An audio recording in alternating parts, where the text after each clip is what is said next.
Okay guys, ngayon umorder tayo ng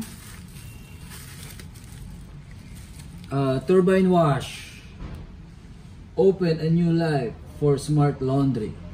So kung makikita nyo, ayan o, in-order natin sa Shopee. Portable lang siya, pwede siya sa timba. Ngayon ginamit natin parang wash. Ano to?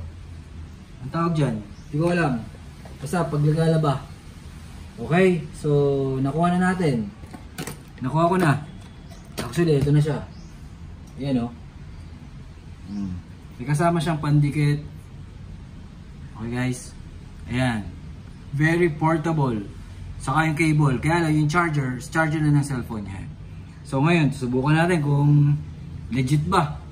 Kung talagang makakahugas ba, nalilinis ba ng mga medyas, saka mga undies. Okay ngayon, didikit muna natin to. Wait lang, meron siya mga kasi pagka hindi siya nakadikit, lulutang lang yan yun. So kailangan ikakabit nyo yung suction. May mga suction siya, tatlo nilagay ko. Tsaka sa wire, may suction siya. Ayan ha, very clear. Okay, so lalagyan natin sa gitna. I-press nyo lang para dumikit yung suction nya. Yan, so at the same time yung sa wire, siyempre mababasa yung kamay nyo. Yan.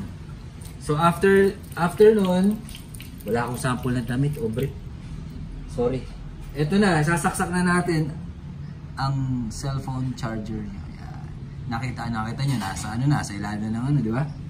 Tubig. Ayan na, guys. Wala na siyang on and off. Once na sinaksak nyo, ayan na. Ulala! Mahataw, mahataw. Mahataw guys.